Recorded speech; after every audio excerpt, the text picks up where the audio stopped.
मैं अपने आंसू नहीं रोक पाया। दोस्तों, इस वीडियो में आप सीखेंगे कि हिंदी का जो वर्ड होता है ना रोकना, ये जो यहाँ पर आप देख रहे हो रोक पाया, रोकना जो हिंदी का वर्ड होता है, इसको इंग्लिश में हम किस किस तरह से एक्सप्रेस कर सकते हैं अलग अलग वर्ड्स और फ्रेजेस का यूज करके, डिपेंडिंग ऑन कि हमको इसका कौन सा मीनिंग कन्वे करना है। रोकना शब्द को अलग अलग सिचुएशंस में यूज किया जाता है और अलग अलग सिचुएशंस में हम इंग्लिश के अलग अलग वर्ड्स और फ्रेजेस का यूज करेंगे, वो मैं आपको इस वीडियो में सिखाऊंगा। जैसे यहाँ पर मैं अपने आंसू नहीं रोक पाया, इसके लिए इंग्लिश में बोलो I couldn't hold back my tears। I couldn't hold back my tears। मैं अपने टीयर्स को होल्ड बैक नहीं कर पाया। आप इस होल्ड बैक का यूज करो जब भी आपको दिखानी है ऐसी चीज जिसमें आप अपने किसी इमोशन पर कंट्रोल नहीं कर पा रहे। जैसे मैं अपनी हंसी को नहीं रोक पाया, I couldn't hold back my laughter। मैं अपने गुस्से को नहीं रोक पाया, I couldn't hold back my anger। अपने आंसू को नहीं रोक पाया, I couldn't hold back my tears। ऐसे मैं अपना गुस्सा नहीं रोक पाया, I couldn't hold back my anger। अपने एंगर को मैं होल्ड बैक नहीं कर पाया। गुस्सा रोकने की बात हो रही है तो एंगर को हम होल्ड बैक करते हैं। I couldn't hold back my anger। मैं अपनी हंसी नहीं रोक पाया, इंग्लिश में बोलो I couldn't hold back my laughter। अपने लाफ्टर को मैं होल्ड बैक नहीं कर पाया। वैसे यहाँ पर एक और तरीका होता है बोलने का, I couldn't help laughing। जब आप ऐसा बोलते हो ना, you can't help doing something, मतलब वो चीज हो ही जाती है आपसे, आप रोक ही नहीं पा रहे हो उसको। I couldn't help laughing मतलब मैं अपने आप को हंसने से रोक नहीं पाया। I couldn't help smiling। I couldn't help smiling मतलब मैं अपने आप को स्माइल करने से रोक नहीं पाया। I couldn't help screaming मैं अपने आप को स्क्रीम करने से, चिल्लाने से रोक नहीं पाया। So I couldn't help laughing मैं अपने आप को हंसने से रोक नहीं पाया। डॉक्टर ने मुझे ज्यादा मिठाई खाने से रोका, तो इंग्लिश में बोलो The doctor prevented me from eating too many sweets। कोई आपको प्रिवेंट करता है कुछ करने से, आप कुछ करने जा रहे हो, वो आगे से आके रोक देता है, नहीं करना, वो होता है प्रिवेंट करना। The doctor prevented me from eating too many sweets और The doctor told me not to eat too many sweets। ये ज्यादा सिंपल है और ज्यादा कॉमन भी है, ऐसे ही नॉर्मली बोल देते हैं। The doctor told me not to eat too many sweets। Doctor ने मुझे ज्यादा स्वीट्स खाने से मना किया था। सुरक्षा कर्मियों ने भीड़ को रोक लिया, जैसे कहीं पे दंगा झगड़ा हो गया, सुरक्षा कर्मी यानी सिक्योरिटी गार्ड्स, उन्होंने भीड़ को रोक लिया। The security guards restrained the crowd. Restrain करने का मतलब होता है बाय फोर्स किसी को कुछ करने से रोकना, उसको कहते हैं रिस्ट्रेन करना। तो यहाँ पे सिक्योरिटी गार्ड्स ने क्राउड को रिस्ट्रेन किया था, बाय फोर्स उनको रोका था सारे गार्ड्स ने मिलकर। The security guards restrained the crowd. इस पेड़ की डाल सड़क को रोक रही है, जैसे पेड़ की कोई बहुत बड़ी ब्रांच रास्ते के ऊपर पड़ी है तो वो रास्ते को ब्लॉक कर देगी, है ना। This tree branch is blocking the road. दीवार ने रास्ता रोक दिया, जैसे कोई कहीं जा रहा था, उसे पता ही नहीं था यहाँ पे अब दीवार बन चुकी है, तो दीवार ने रास्ते को ऑब्स्ट्रक्ट कर दिया। The wall obstructed the way. The wall obstructed the way. जब कोई चीज फ्लो को रोक देती है, कोई कहीं से गुजर रहा है, वहां से जा रहा है, या कोई चीज वहां से फ्लो कर रही है, रास्ते में कोई एक चीज आ गई, ढाल बन गई और उसको आगे नहीं जाने दे रही, यानी वो चीज उस चीज को ऑब्स्ट्रक्ट कर रही है। The wall obstructed the way. बस कुछ देर के लिए रुकेगी, तो बस चल रही है, हम कहीं जा रहे हैं, हमारी कहीं डेस्टिनेशन है और रास्ते में बीच में थोड़ी देर के लिए कहीं रुकेगी, तो थोड़ी देर के लिए रुकती है जब बस या ट्रेन, तो उसको उसका हॉल्ट करना कहलाया जाता है, कहा जाता है। The bus will halt for a while यानी कुछ देर के लिए बस हॉल्ट करेगी, मतलब थोड़ी देर के लिए रुकेगी फिर चलेगी। वीडियो को यहाँ रोको, like somebody is watching a video और आप बोल रहे हो हाँ यहाँ रोको, ये देखना है मुझे, तो इंग्लिश में बोलो pause the video hair. Video को रोकने के लिए पॉज बोलते हैं ना, तो देखो हम हिंदी में रोकना ही शब्द इस्तेमाल करें, लेकिन इंग्लिश में जैसे अलग अलग सिचुएशंस बदल रही हैं, हम इंग्लिश में अलग अलग वर्ड्स को यूज कर रहे हैं। पुलिस ने संदिग्ध को रोक लिया। संदिग्ध यानी ऐसा व्यक्ति जिस पर पुलिस को संदेह था कि इसने कुछ गलत किया होगा, इंग्लिश में उसे सस्पेक्ट कहते हैं। The police detained the suspect. Detain करने का मतलब होता है कोई पुलिस वाला, कोई सिक्योरिटी गार्ड या इस तरह का कोई आदमी किसी को डिटेन कर लेता है, मतलब उसको पकड़ के रख लेता है, जाने नहीं देता कहीं पर भी, उसको एक तरीके से अपनी कस्टडी में ले लेता है कुछ देर के लिए, उसको जाने नहीं दे रहा कहीं पे।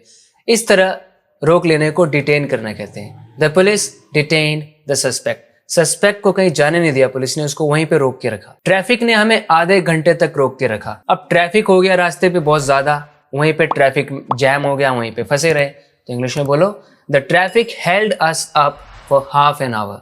आधे घंटे के लिए ट्रैफिक ने हमें होल्ड अप करके रखा। We could not move any further. The traffic held us up for half an hour. उसने मेरी बात बीच में रोक दी। मैं कुछ बोल रहा था, किसी से बात कर रहा था और बीच में कोई आया, उसने मेरी बात बीच में रोक दी। तो किसी को कहते हुए उसको बीच में टोक देने को इंग्लिश में इंटरप्ट करना कहते हैं। ही इंटरप्टेड मी। ही इंटरप्टेड मी। सरकार ने इस दवा की बिक्री रोक दी। सरकार ने बोला भाई ये मेडिसिन गलत है, ये नहीं चलेगी भाई, इसे कोई नहीं बेचेगा। इसको मतलब क्या कहते हैं, सरकार ने बैन कर दिया उसको। The government has banned the sale of this medicine. इस मेडिसिन की सेल को गवर्नमेंट ने बैन कर दिया है। The government has banned the sale of this medicine. मैंने तुम्हारे लिए एक सीट रोक के रखी है। जैसे मैं ट्रेन में आया हूँ और मैं नहीं बैठने दूंगा किसी को भी, मैं फोन पे आपको बता रहा हूँ जल्दी आओ, मैंने आपके लिए सीट रोक रखी है, तो इंग्लिश में बोलूंगा I have saved a seat for you. तो इस तरह जब मैंने सीट रोक रखी है तो मैंने उसको सेव किया है ना, बचाया है किसी के लिए, आपके लिए बचाया है कि आप ही बैठोगे उस पर। I have saved a seat for you. Guard ने मुझे अंदर जाने से रोक दिया। इंग्लिश में बोलो the guard barred me from entering.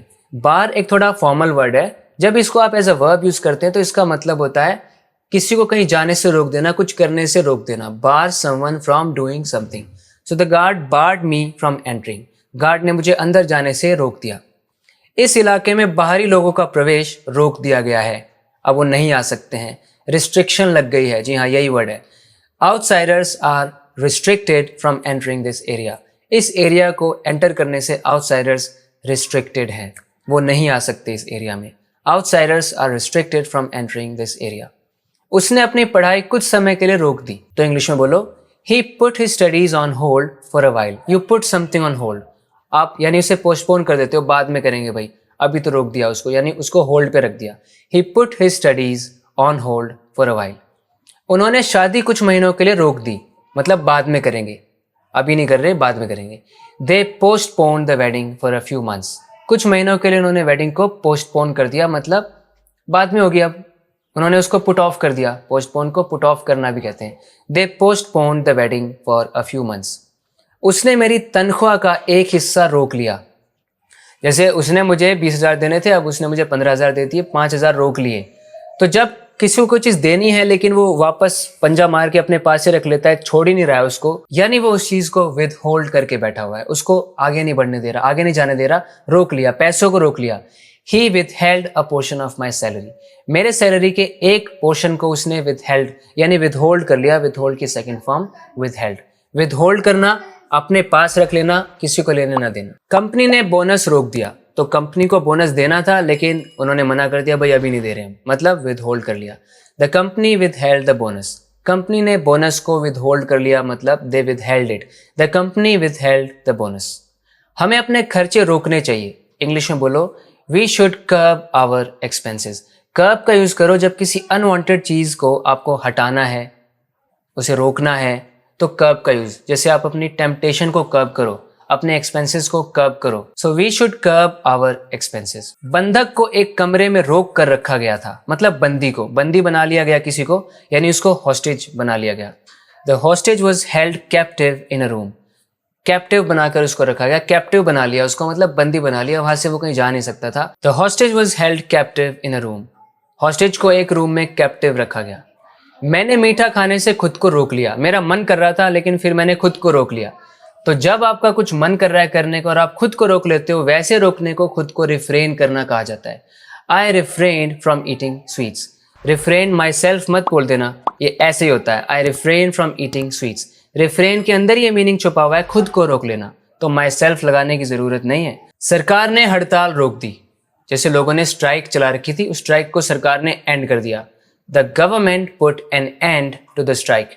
The government put an end to the strike. End कर दिया स्ट्राइक को। तो दोस्तों देखा आपने कैसे हिंदी का एक वर्ड है रोकना, इंग्लिश में अलग अलग सिचुएशंस में उसके लिए हमने अलग अलग वर्ड्स और फ्रेजेस को यूज किया। इस चैनल को सब्सक्राइब जरूर करना अगर आपने अभी तक नहीं किया है, इसी तरह से अपनी इंग्लिश को इम्प्रूव करते रहने के लिए। बात करते हैं अगले वीडियो लेसन में। Till then take care and bye.